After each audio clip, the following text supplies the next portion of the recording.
Oke, baik. Hari ini kita akan kembali melanjutkan pembahasan kita. Dan hari ini kita akan masuk ke pembahasan baru, yaitu mengenai network layer. Nah, pada 7 layer OC, network layer ini terletak pada layer yang ketiga, di bawah layer 4 yang minggu lalu sudah kita bahas, yaitu transport layer. Nah, network layer itu secara umum dia mengatur bagaimana proses pengalamatan dan bagaimana nanti router mengirim paket berdasarkan alamat yang akan diberikan pada layer network ini. Jadi pada network layer ada 4 basic proses. Ini bisa dilihat pada kursor saya, yaitu ada namanya addressing and devices. Jadi pengalamatan terhadap end devices. Kemudian proses enkapsulasi, kemudian proses routing, dan yang terakhir adalah proses de-enkapsulasi pada saat paket diterima di sisi penerima. Oke, jadi kalau kita melihat animasi ini, kita akan mengerti bahwa pada saat pengirim ingin mengirimkan sebuah paket kepada penerima, maka paket itu akan melewati 7 layer, baik itu dari sisi penerima, dari sisi pengirim maupun dari sisi penerima. Nah, kita lihat. Ya, jadi ini data yang mau dikirim akan melewati layer-layer dari yang teratas sampai yang terbawah pada sisi pengirim. Nah, seperti yang kita pelajari di pembahasan yang lalu, pada saat sampai di layer 4 terjadi proses enkapsulasi. Nah, proses enkapsulasi itu apa? Proses enkapsulasi itu sebenarnya kalau kita mau artikan secara sederhana, jadi proses enkapsulasi ya, itu sebenarnya bisa diartikan juga sebagai proses memberikan informasi. Ya, jadi kalau misalnya tadi ada data yang mau dikirim, ini data yang mau dikirim, setiap melalui layer-layer tertentu, maka akan diberikan informasi sesuai dengan fungsi layer itu. Contoh, jika yang lalu kita sudah belajar mengenai layer transport, dan di dalamnya itu ada salah satu protokol yang digunakan, yaitu protokol TCP. Maka pada saat data ini melewati layer 4 atau layer transport, maka terjadi proses enkapsulasi pada layer 4, di mana ditambahkan, ya sebentar, ya di mana ditambahkan informasi baru pada layer 4, yaitu data ini akan dikirim dengan menggunakan protokol yang namanya TCP. Misalnya seperti itu.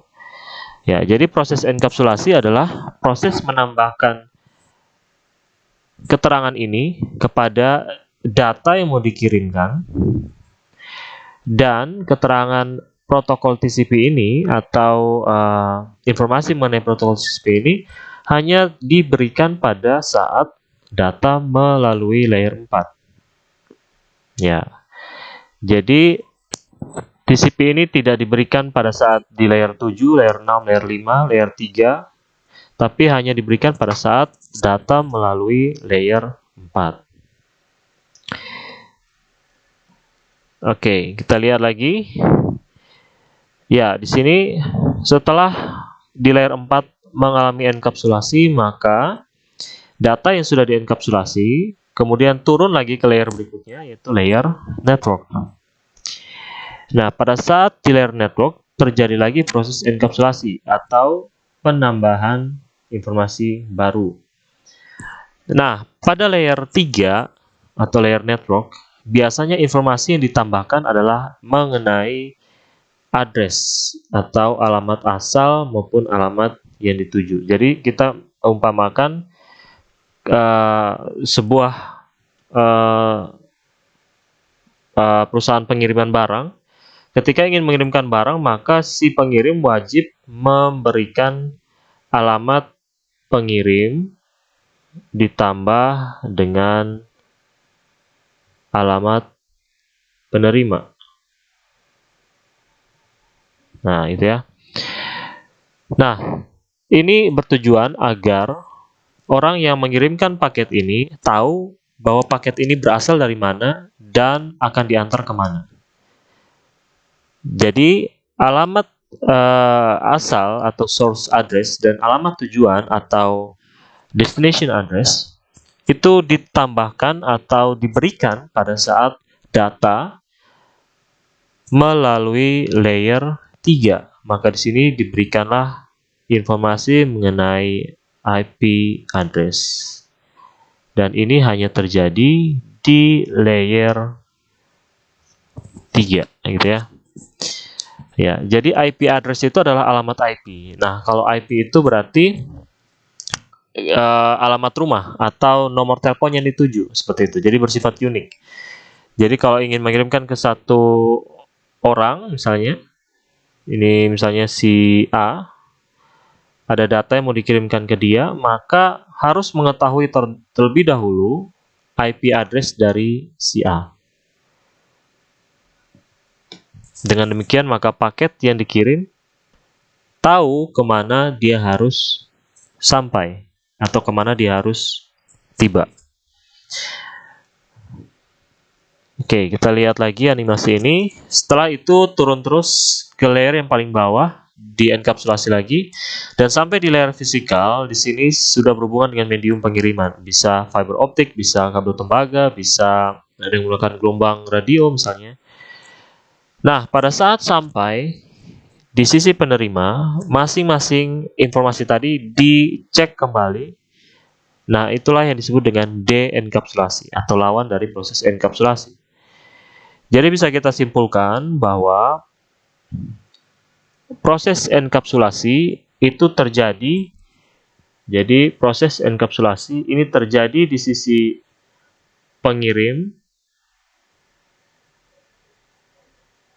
Ya, sedangkan proses de-enkapsulasi, jadi di depannya ada kata D, maka menjadi de-enkapsulasi, itu berarti lawan dari enkapsulasi. Ini terjadi di sisi penerima. Nah, jadi kalau enkapsulasi berarti menambahkan informasi kepada data yang mau dikirim, sedangkan kebalikannya adalah de-enkapsulasi berarti mengecek kembali atau mencopot kembali informasi yang diberikan pada sisi penerima.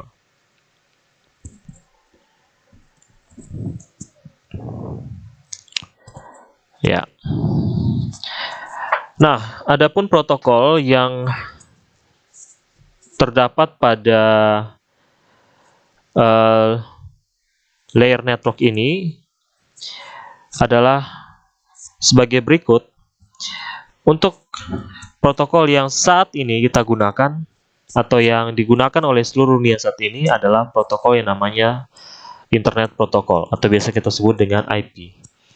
Nah, Internet Protocol ini saat ini aplikasinya ada dua versi, yaitu versi 4 yang sudah lama kita gunakan dari tahun 90-an ke bawah, dan juga Internet Protocol versi 6 yang saat ini sedang mulai diaplikasikan di seluruh dunia. Nah, bedanya apa nanti akan dibahas di bagian belakang. Nah, adapun selain kedua protokol ini, kedua versi protokol ini, ada juga versi protokol lain tapi jarang digunakan, yaitu ada yang namanya Novel Internet Network Packet Exchange atau biasa disebut dengan IPX. Kemudian ada AppleTalk, ya dari namanya sudah ketahuan perusahaan mana yang membuatnya. Kemudian ada yang namanya CLNS atau Connectionless Network Service. Oke. Nah, ada beberapa istilah penting yang kita harus pahami terlebih dahulu. Jadi, ya, sebentar. Oke, jadi jika seseorang ingin mengirimkan sebuah data kepada orang yang lain, jadi si A ingin mengirimkan data kepada si B, maka terdapat data mentah yang mau dikirim. Jadi misalnya ini saya sebut sebagai data mentahnya. Jadi data mentah ini bisa berupa file apapun, bisa berupa file dokumen, misalnya Word, PDF, dan seterusnya, bisa berupa file multimedia, misalnya MP3, MP4, dan seterusnya, atau bisa berupa data teks, misalnya ketika kita ingin mengirimkan pesan teks, dan seterusnya. Jadi DM ini adalah singkatan dari data mentah. Nah, data mentah ini pada saat ingin dikirimkan, dia harus ditempeli beberapa informasi. Makanya itu tujuannya dia harus melalui layer-layer, yaitu dari layer 7 sampai ke layer 1. Nah, jadi ketika DM ini melalui layer 7, maka nanti ada informasi yang ditambahkan di layer 7. Ini juga sudah diterangkan di pertemuan-pertemuan awal. Nah, contoh, setelah itu nanti, jadi ini ditambahkan misalnya, ditambahkan informasi. Nah, setelah itu sampai di layer 4 misalnya. Di layer 4 ini, informasinya terus bertambah.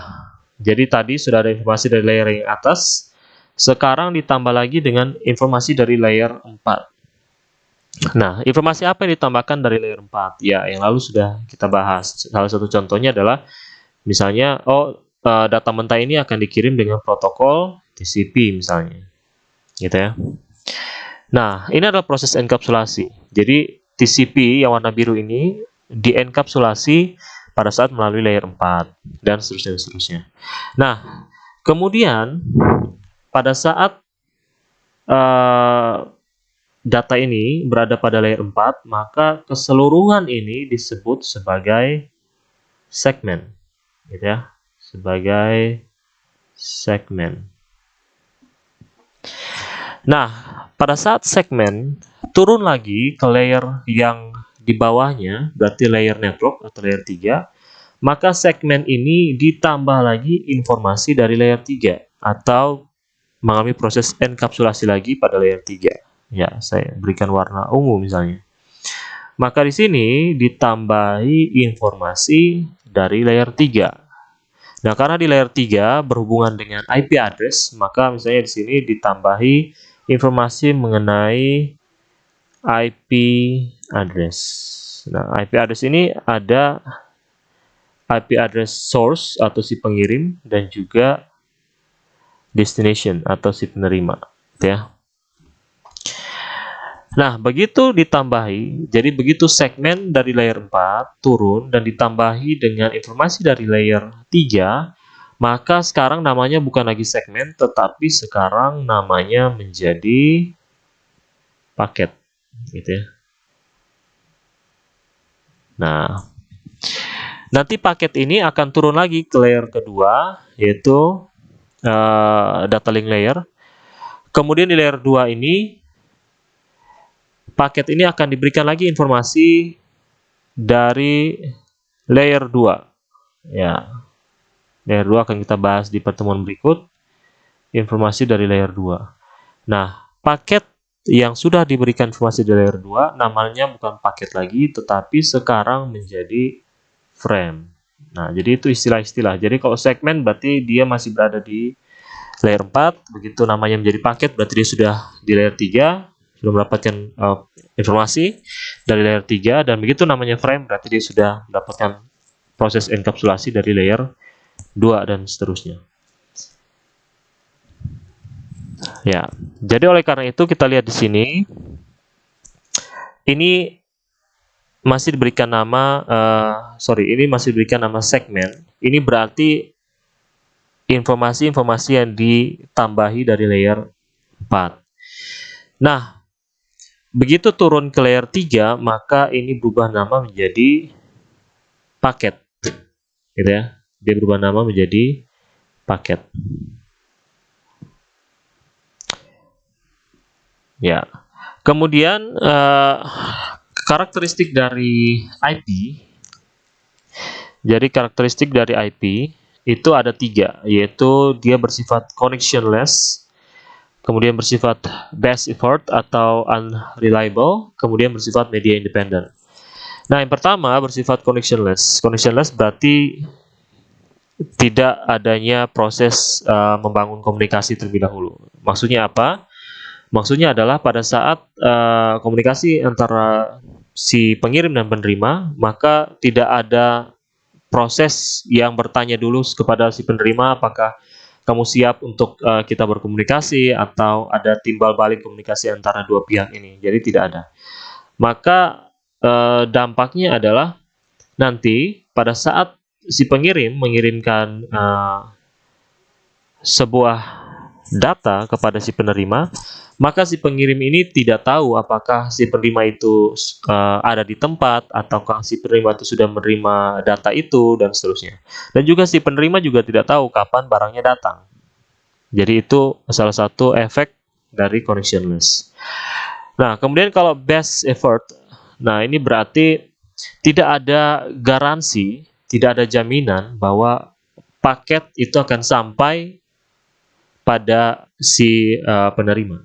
Jadi ya sudah dikirimkan, tapi tidak menjamin bahwa paket yang dikirim ini akan sampai di sisi penerima.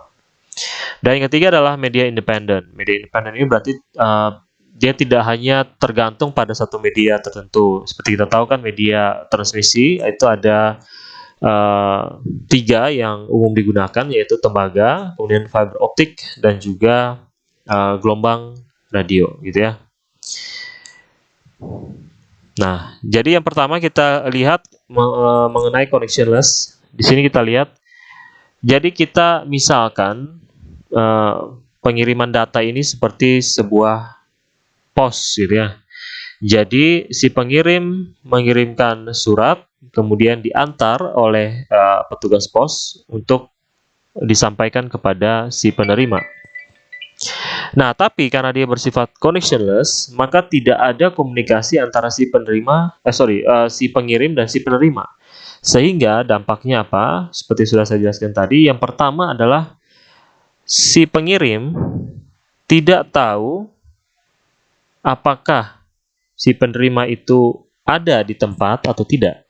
Atau dengan kata lain, apakah si penerima itu bisa berkomunikasi atau tidak. Yang penting dia kirim saja. Yang kedua adalah si pengirim juga tidak tahu apakah surat yang dikirim itu sampai apa tidak. Dia tidak tahu, yang penting dia kirim saja. Dan yang terakhir adalah si pengirim, dia juga tidak tahu apakah pesan yang dikirim itu sudah dibaca atau sudah dilihat oleh si penerima atau belum. Nah, sedangkan kalau dari sisi penerima, maka si penerima juga tidak tahu kapan surat atau paket atau data dari si pengirim ini sampai. Yang penting dia tunggu saja, gitu ya. Ya, jadi itu seperti itu pemisalannya. Nah, kalau kita ubah analogi tadi ke dalam jaringan, maka si penerima dan si pengirim, di tengah-tengahnya itu ada router. Nah, router inilah yang berfungsi sebagai tukang pos. Jadi dialah yang menentukan surat ini mau dikirim kemana, melalui router yang mana, dan seterusnya, dan seterusnya. Oke, yang kedua adalah best effort. Tadi sudah kita bahas bahwa tidak ada jaminan bahwa paket yang dikirim itu sampai. Nah, misalnya di sini, seperti yang sudah saya jelaskan yang lalu, ada proses yang namanya multiplexing dan segmentasi. Nah, jadi sebuah paket yang mau dikirim itu tidak dikirim secara utuh, tapi dipotong-potong dulu menjadi potongan-potongan kecil. Nah, kalau dia bersifat best effort, berarti dia tidak menjamin bahwa kalau misalnya saya kirim 3 paket, maka 3-3-nya sampai. Tidak ada jaminan seperti itu. Yang ada adalah dia hanya mengirimkan. Toh ternyata kalau yang sampai dari 3 hanya 2, maka dia tidak peduli. Seperti itu. Yang penting saya kirim. Yang penting saya kirim. Nah, kenapa di protokol ini tidak memiliki jaminan, gitu ya? Kenapa tidak menjamin bahwa paket ini akan sampai utuh? Karena sebenarnya tugas ini sudah dilakukan sebelumnya oleh layer 4, salah satu protokol di layer 4, yaitu layer TCP. Jadi kalau kita ingat kembali materi yang lalu, layer TCP itu sebenarnya dia menjamin bahwa paket yang mau dikirim, data yang mau dikirim itu sampai atau dijamin akan sampai 100%. Gitu ya. Maka di protokol ini tidak perlu lagi diberikan fungsi itu, karena nanti akan terjadi pendobelan dan dampaknya adalah ukuran data yang dikirim akan semakin besar, gitu ya.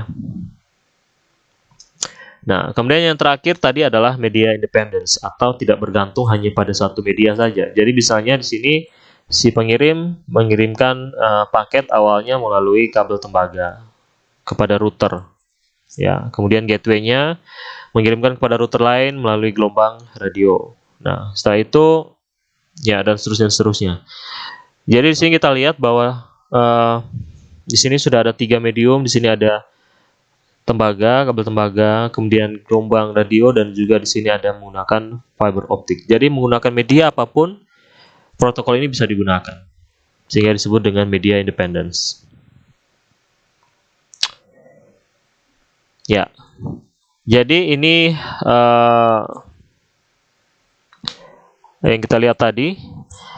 Ya, jadi ada istilah segmen dan ada istilah paket, gitu ya. Jadi istilah segmen itu terjadi jika baru terjadi enkapsulasi pada layer 4 atau layer transport. Sedangkan namanya paket jika sudah melalui layer 3 atau layer network. Jadi sudah ketambahan informasi dari layer 3. Ya, dalam hal ini adalah IP header tadi. Ya.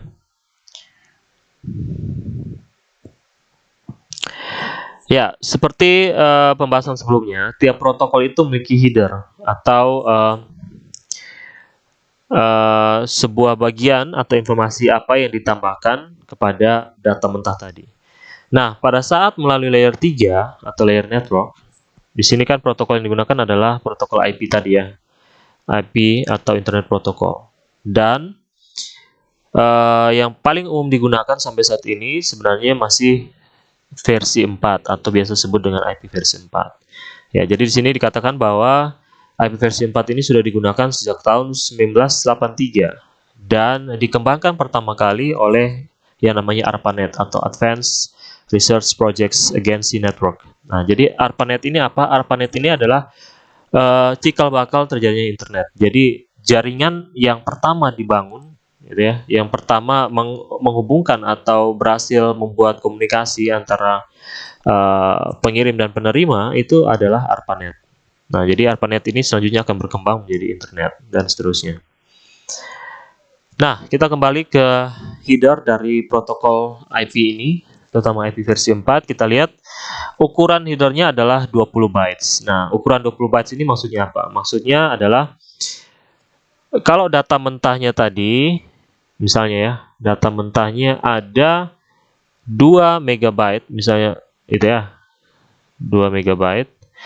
Nah, begitu melalui layer ketiga dan ditambahi keterangan dari layer 3, dalam hal ini misalnya tadi ya IP, dan ukurannya adalah 20 bytes, gitu ya.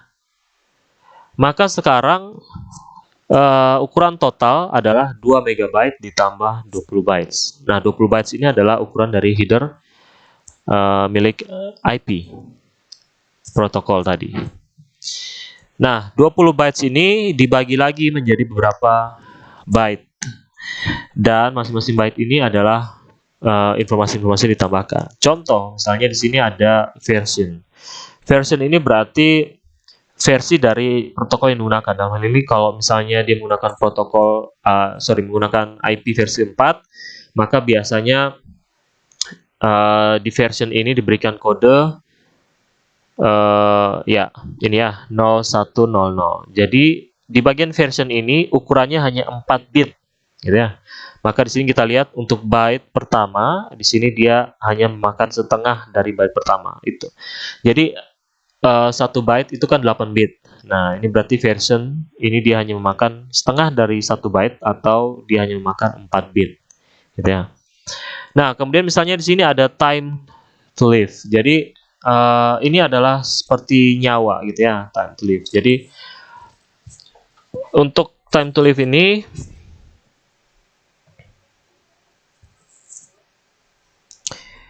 pada saat data dikirimkan, maka data ini akan melalui banyak router gitu ya. Akan melalui banyak router untuk sampai kepada tujuannya. Ya, misalnya ini tujuannya si B.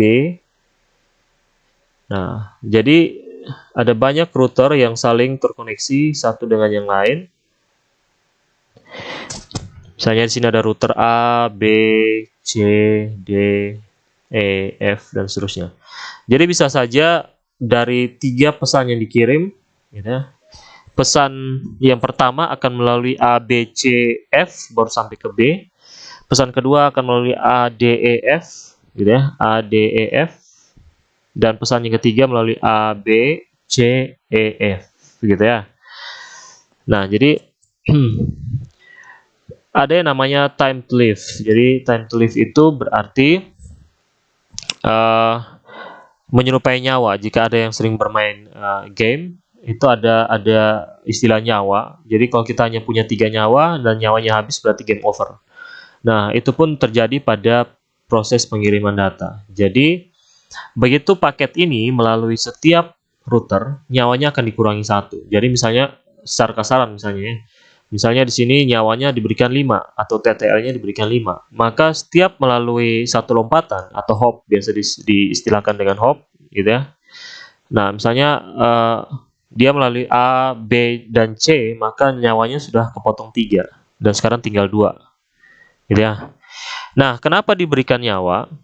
Kenapa harus diberikan TTL? Nah, karena terkadang paket yang dikirimkan itu dia tidak pernah sampai kepada tujuannya, tetapi dia hanya terus berputar di antara router-router yang ada, gitu ya.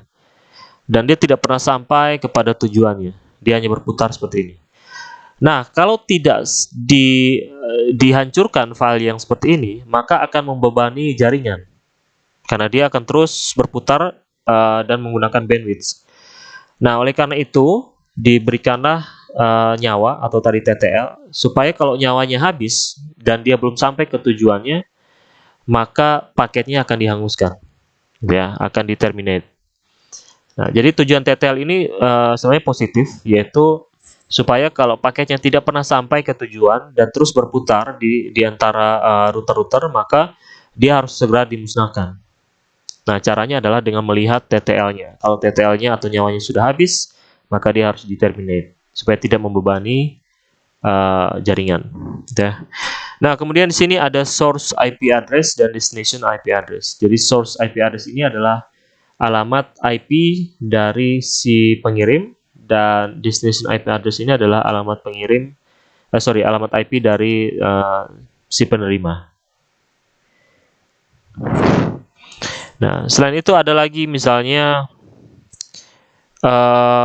total length. Nah, total length ini adalah ukuran total dari keseluruhan data yang mau dikirim. Jadi sudah saya jelaskan tadi, kalau misalnya data mentahnya misalnya 2 MB dan ukuran dari header IP ini adalah 20 bytes, maka ukuran totalnya sekarang adalah 2 MB ditambah 2 bytes gitu ya.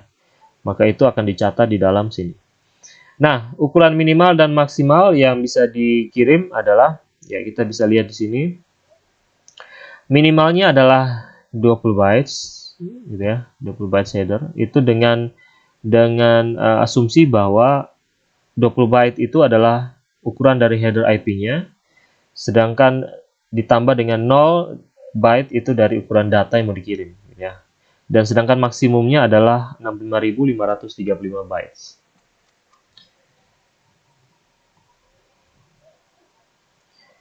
Oke, ini kita lewati.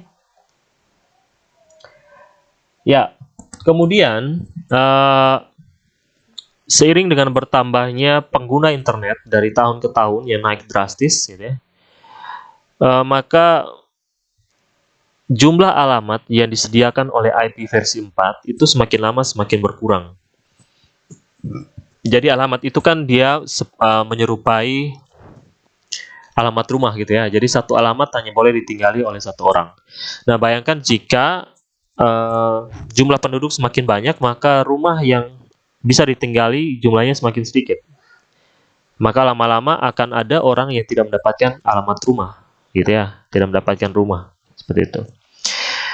Nah, maka dengan cara seperti itu dikembangkanlah satu versi yang terbaru dari protokol IP ini, yaitu IP versi 6. Nah, bedanya apa? Nanti akan kita bahas secara detail di bagian belakang, tapi intinya secara garis besar IP versi 4 itu dia menggunakan sistem 32 bit ya. Sedangkan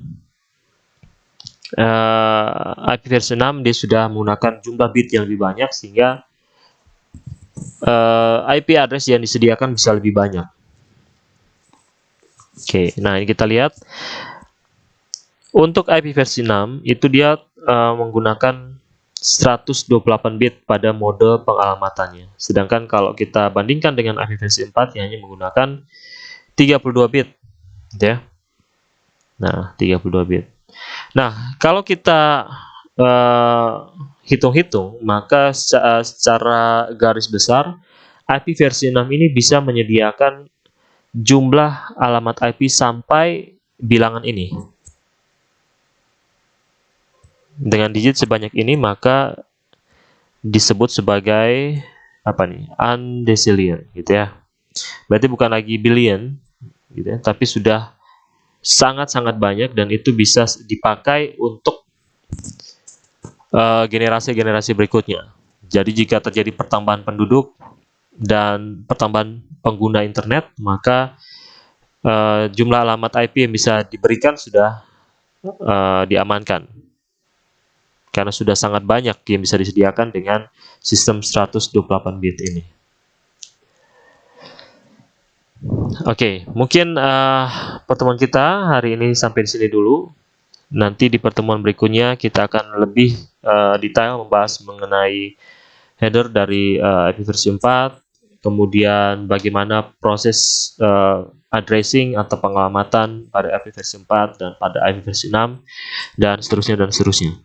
Oke, selamat menyimak, selamat belajar, dan jika ada pertanyaan bisa langsung ditanyakan, didiskusikan pada grup WA yang sudah dibuat. Oke, itu saja. Terima kasih.